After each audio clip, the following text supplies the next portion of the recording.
Hello, and welcome to my YouTube channel, Reading Little Blue Books Out Loud While Stoned. Today, we're going to start part 2 of Little Blue Book, what number are we? Little Blue Book number 93, titled How to Live 100 Years, written by Louis Cornaro. And it was written in 1588. I believe that is the date of the first publication of this book. Yep, no, 1558. So this book was originally written in 1558, and I am reading from the translated from the Italian of the Venice edition of 1612. So when I think of 1558, I think people living to 40 or 50 max. This guy's writing on how to live to be 100. So apparently, we lived to ripe old ages then, too. Alright, so this is part 2, and we left off at the top of page 20. So that's where we'll pick up. Alright, here we go. How to Live 100 Years, written by Louis Cornaro in 1558. Oh, let me get back here a minute because it's starting on a... Okay. And these humors had such an influence over them, and increased to such a degree as to carry them on before their time, whereas I suffered nothing on the occasion, as I had in me no superfluous humors of that kind. Nay, in order to keep up my spirits, I brought myself to think that God had raised up these suits against me, in order to make me more sensible in my strength of body and mind, and that I should get the better of them with honor and advantage, as it, in fact, came to pass. For, at last, I obtained a decree exceeding favorable to my fortune and my character, which, though it gave me the highest pleasure, had not the power to do me any harm in other respects.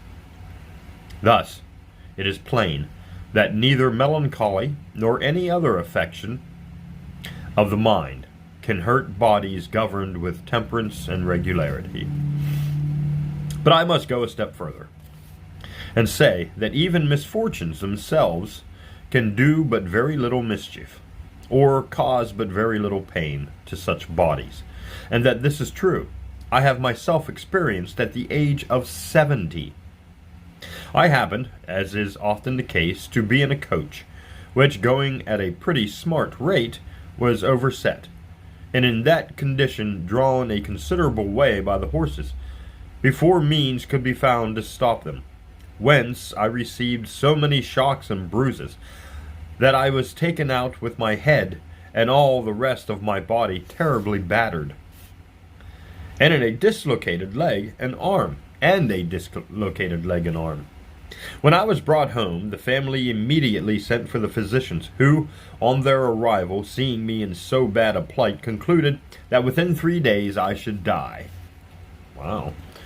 Nevertheless, they would try what good two things would do me,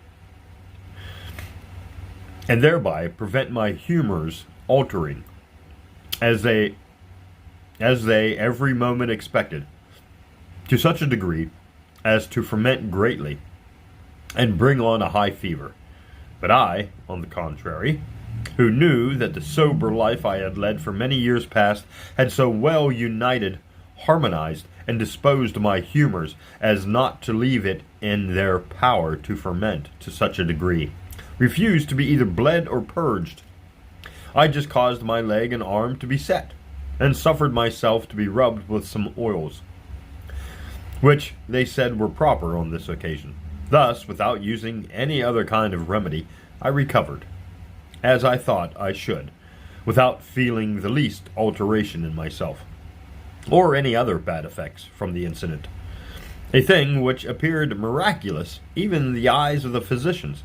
Hence, we are to infer that whoever leads a sober and regular life, and commits no excess in his diet, can suffer but very little from disorders of any kind, or external accidents. On the contrary, I conclude, especially from the late trial I have had, that excesses in eating and drinking are fatal. Of this I convinced myself 4 years ago, when by the advice of many physicians, the instigation of my own friends, and the importunity of my own family, I consented to such an excess, which, as it will appear hereafter, was attended with far worse consequences than could naturally be expected. This excess consisted in increasing the quantity of food I generally made use of, which increase alone brought on me a most cruel fit of sickness. And as it is a case so much in point to the subject in hand, and the knowledge of it may be useful to some of my readers, I shall take the trouble to relate it. I say, then, that my dearest friends and relations, actuated by the warm and laudable affection and regard they have for me, seeing how little I eat, represented to me, in conjunction with my physicians, that the sustenance I took could not be sufficient to support one so far advanced in years, when it was become necessary not only to preserve nature, but to increase its vigor. That, as this could not be done without food, it was absolutely incumbent upon me to eat a little more plentifully. I, on the other hand, produced my reasons for not complying with their desires. These were, that nature is content with little, and that with this little I had preserved myself so many years, and that, to me, the habit of it was become a second nature, and that it was more agreeable to reason that, as I advanced in years and lost my strength, I should rather lessen than increase the quantity of my food. Further, that it was but natural to think that the powers of the stomach grew weaker from day to day, on which account I could see no reason to make such an addition. To corroborate my arguments, I alleged these two natural and very true proverbs. One, that he who has a mind to eat a great deal must eat but little, which is said for no other reason other than this, that eating little makes a man live very long, and living very long he must eat a great deal. The other proverb was, that what we leave after making a hearty meal does us more good than what we have ate. But either these proverbs, nor any other arguments I could think of, were able to prevent their teasing me more than ever. Wherefore, not to appear obstinate or affect to know more than the physicians themselves, but above all to please my family, who very earnestly desired it, from a persuasion that such an addition to my usual allowance would preserve my strength, I consented to increase the quantity of food, but with 2 ounces only, so that, as before, what with bread, meat, the yolk of an egg, and soup, I eat as much as weighed in all 12 ounces, neither more nor less. I now increased it to 14, and as before I drank but 14 ounces of wine, I now increased it to 16. This increase in irregularity had, in 8 days' time, such an effect upon me that from being cheerful and brisk I began to be peevish and melancholy, so that nothing could please me, and was constantly so strangely disposed that I neither knew what to say to others nor what to do with myself. On the 12th day I was attacked with a most violent pain in my side, which held me 22 hours, and was succeeded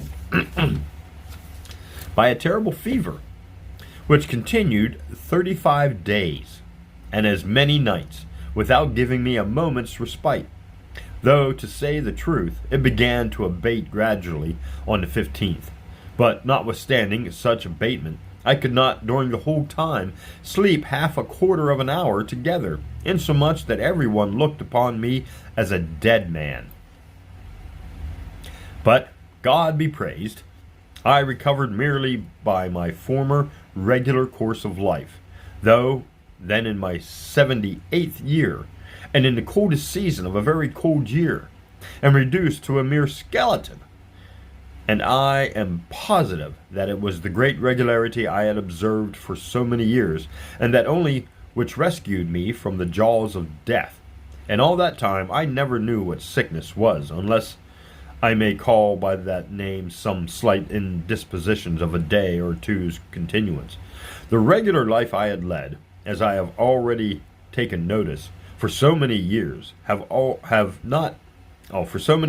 not having permitted any superfluous or bad humors to breed in me, or if they did, to acquire such strength and malignity as they generally acquire in the superannuated bodies of those who live without rule. And as there was not any old malignity in my humors, which is the thing that kills people, but only that which my new irregularity had occasioned, this fit of sickness, though exceeding violent, had not strength enough to destroy me.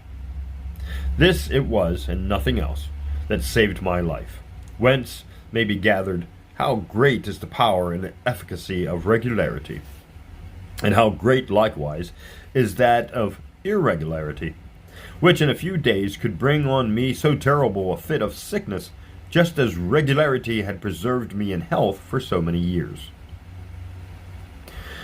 And it appears to me a not weak argument that, since the world, consisting of the four elements, is upheld by order, and our life, as to the body, is no other than a harmonious combination of the same four elements, so it should be preserved and maintained by the very same order.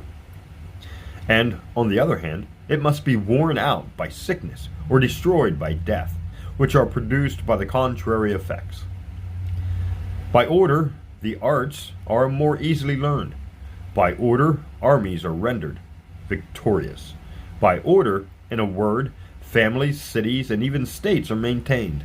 Hence, I conclude that orderly living is no other than a most certain cause and foundation of health and long life. Nay, I cannot help saying that it is the only true medicine, and whoever weighs the matter well must also conclude that this is really the case. Hence it is that when a physician comes to visit a patient, the first thing he prescribes is to live regularly. In like manner, when a physician takes leave of a patient on his being recovered, he advises him, as he tenders his health, to lead a regular life. And it is not to be doubted that, were a patient so recovered to live in that manner, he could never be sick again, as it removes every cause of illness, and so, for the future, would never want either physician or physic.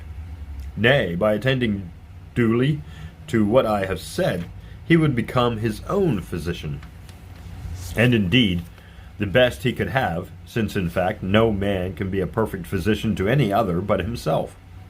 The reason of which is that any man may, by repeated trials, acquire a perfect knowledge of his own constitution, and the most hidden qualities of his body, and what wine and food agree with his stomach. Now, it is so far from being an easy matter to know these things perfectly of another, that we cannot without much trouble discover them in ourselves, since a great deal of time and repeated trials are requisite for that purpose. These trials are indeed, if I may say it, more than necessary, as there is a greater variety in the natures and constitutions of different men than in their persons. Who could believe that old wine that had passed its first year, should disagree with my stomach, and new wine agree with it? And what pepper, which is looked upon as a warm spice, should not have a warm effect upon me, insomuch that I find myself more warmed and comforted by cinnamon? Where is the physician that could have informed me that these two latent qualities, since I myself, even by a long course of observation, could scarce discover them? From all of these reasons, it follows that it is impossible to be a perfect physician to another, since, therefore, a man cannot have a better physician than himself, nor any psychic better than a regular life. A regular life he ought to embrace. I do not, however, mean that, for the knowledge and cure of such disorders as often befall those who do not live regularly, there is no occasion for a physician, and that his assistance ought to be slighted. For if we are apt to receive such great comfort from friends who come to visit us in our illness, though they do no more than testify their concern for us, and bid us be of good cheer, how much more regard ought we have for the physician, who is a friend that comes to see us in order to relieve us, and promises us a cure, but for the bare purpose of keeping ourselves in good health. I am of the opinion that we should consider as a physician this regular life, which, as we have seen, is our natural and proper psyche. Since it preserves men in health, makes them live sound and hearty to the age of 100 and upwards, and prevents their dying of sickness or through a corruption of their humors, but merely by a dissolution of their radical moisture. Radical moisture. That sounds disgusting. When quite exhausted, all which affects several wise men have attributed to potable gold, and the elixir sought for by many, but discovered by few. However, to confess the truth, men, for the most part, are very sensual and intemperate, and love to satisfy their appetites, and to commit every excess. Therefore, seeing that they cannot avoid being greatly injured by such excess, as often as they are guilty of it, they, by way of apologizing for their conduct, say that it is better to live 10 years less and enjoy themselves. But considering of what importance are 10 years more of life, especially a healthy life, and at a maturer age, when men become sensible of their progress in knowledge and virtue, which cannot attain at any degree of perfection before this period of life. And we're going to pause because I have cotton mouth. There we go. Not to speak, at present, of many other advantages, I shall barely mention that in regard to letters and the sciences, far the greatest number of the best and most celebrated books extant were written during that period of life and those 10 years which some make it their business to undervalue, in order to give a loose to their appetites. Be that as it will, I would not act like them. I rather coveted to live these 10 years, and had I not done so, I should never have finished these tracts, which I have composed in consequence of my having been sound and hearty these 10 years past, and which I have the pleasure to think will be of service to others. These sensualists add that a regular life is such as no man can lead.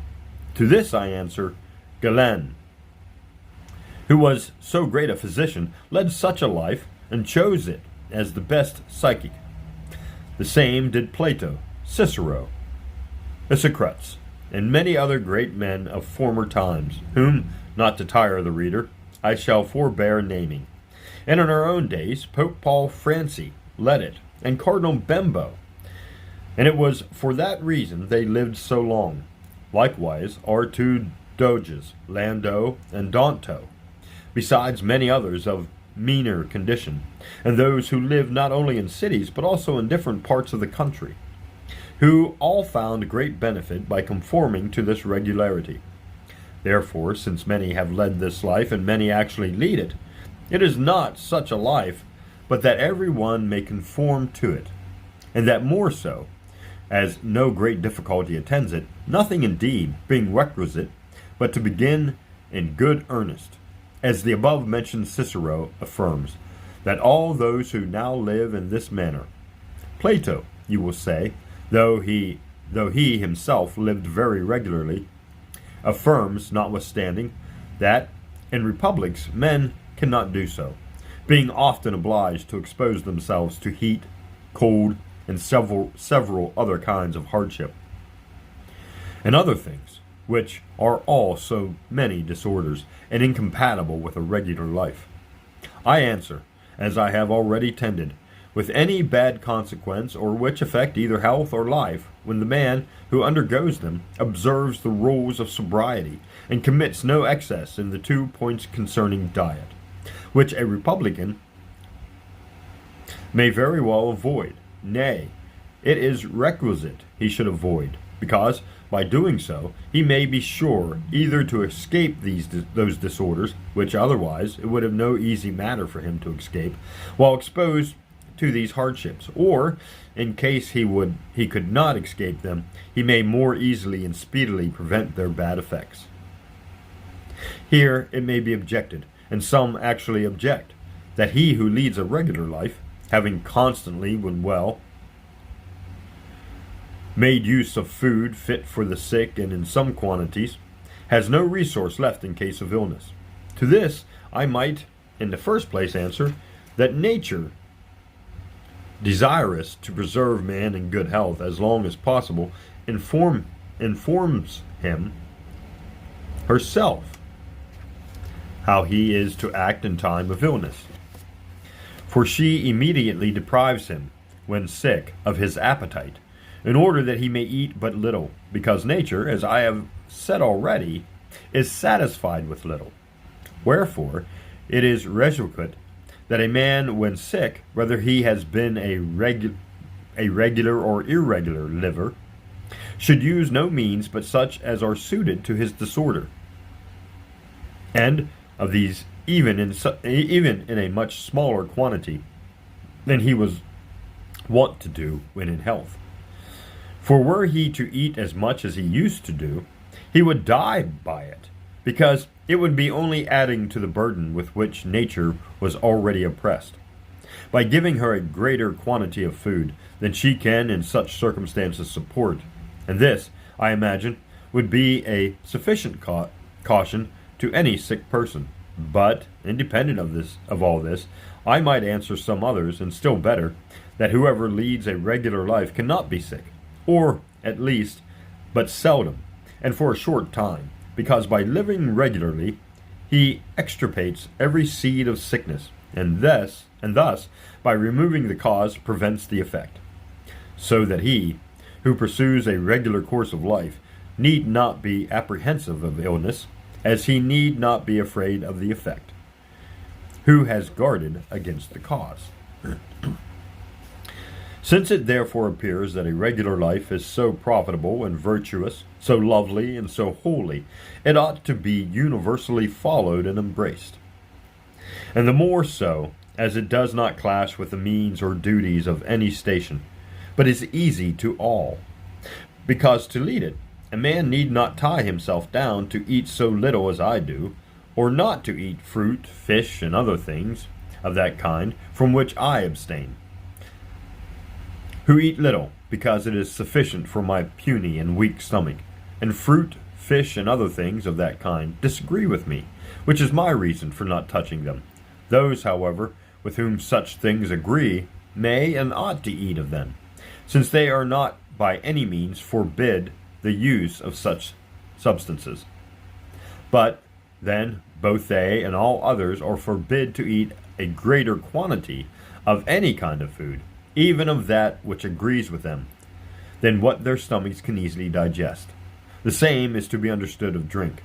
Hence it is that those with whom nothing disagrees are not bound to observe any rule, but that relating to the quantity and not to the quality of their food, a rule which they may without the least difficulty in the world comply with. Let nobody tell me that there are numbers who, though they live most irregularly, live in health and spirits to those remote periods of life, attained by the most sober. For this argument, being grounded on a case full of uncertainty and hazard, and which besides so seldom occurs as to look more like a miracle than the work of nature, men should not suffer themselves to be thereby persuaded to live irregularly, nature having been too liberal to those who do so without suffering by it, a favor which very few have any right to expect. Whoever, trusting in his youth or the strength of his constitution or the goodness of his stomach slights these observations must expect to suffer greatly by so doing, and live in constant danger of disease and death. I therefore affirm that an old man, even of a bad constitution, who leads a regular and sober life, is surer of a long one than a young man of the best constitution who leads a disorderly life. It is not to be doubted, however, that a man blessed with a good constitution may, by living temperately, expect to live longer than one whose constitution is not so good, and that God and nature can dispose matters so, that a man shall bring into the world with him so sound a constitution as to live long and healthy, without observing such strict rules, and then die in a very advanced age, through a mere dissolution of his elementary parts, as was the case in Venice of the procurator Thomas Continari, and in Padua of the cavalier Antonio Capo di Vacca. But it is not one man in 100,000, so that much can be said of, if others have a mind to live long and healthy, and die without sickness of body and mind, but by mere dissolution they must submit to live regularly, since they cannot otherwise expect to enjoy the fruits of such a life, which are almost infinite in number, and each of them, in particular, of infinite value. For as such regularity keeps the humours of the body cleansed and purified, it suffers no vapours to ascend from the stomach to the head. Hence the brain of him who lives in that manner enjoys such a constant serenity, that he is always perfectly master of himself. He, therefore, easily soars above the low and grovelling concerns of his life, to the exalted and beautiful contemplation of heavenly things, to his exceeding great comfort and satisfaction, because he, by this means, comes to consider, know, and understand that which otherwise he would never have considered, known, or understood. That is, how great is the power, wisdom, and goodness of the deity. He then descends to nature and acknowledges her for the daughter of God, and sees and even feels with his hands that which in any other age, or with a perception less clear, he could never have seen or felt. He then truly discerns the brutality of that vice into which they fall, who know not how to subdue their passions, and those three importune lusts which, one would imagine, come all together into the world with us, in order to keep us in perpetual anxiety and disturbance. These are the lust of the flesh, the lust of humours, and the lust of riches, which are apt to increase with years in such old persons as do not lead a regular life, because in their passage through the stage of manhood they did not, as they ought, renounce sensuality and their passions, and take up with sobriety and reason virtues which men of a regular life did not neglect when they passed through the above-mentioned stage. For, knowing such passions and such lusts to be inconsistent with reason, by which they are entirely governed, they at once broke loose from all temptations to vice, and instead of being slaves to their inordinate appetites, they applied themselves to virtue and good works, and by these means they altered their conduct, and became men of good and sober lives. When, therefore, in process of time, they see themselves brought by a long series of years to their dissolution, conscious that through the singular mercy of God they had so sincerely relinquished the paths of vice as never afterwards to enter them, and moreover, hoping, through the merits of our Saviour Jesus Christ, to die in his favour, they do not suffer themselves to be cast down at the thoughts of death, knowing that they must die. This is particularly the case when loaded with humour and sated with life. They see themselves arrived at the age which not one in many thousands of those who live otherwise ever attains. They have still the greater reason not to be dejected at the thoughts of death, as it does not attack them violently and by surprise, with a bitter and painful turn of their humours, with feverish sensations and sharp pains, but steals upon them insensibly, and with the greatest ease and gentleness. Such an end, proceeding entirely from an exhaustion of the radical moisture, which decays by degrees like the oil of a lamp, so that they pass gently, without any sickness, from the terrestrial and mortal to a celestial and eternal life. O holy and truly happy regularity! How holy and happy should men in fact deem thee, since the opposite habit is the cause of such guilt and misery, as evidently appears to those who consider the opposite effects of both. So that men should know thee by thy voice alone, and thy lovely name. For what a glorious name, what a noble thing is an orderly and sober life, as, on the contrary, the bare mention of disorder and intemperance is offensive to our ears. Nay, there is the same difference between the mentioning these two things as between the uttering of the words angel and devil. And I think we'll stop there for part 2 of Little Blue Book number 93, titled How to Live 100 Years, written by Louis Cornaro in 1558. Thanks for listening, and join me for part 3.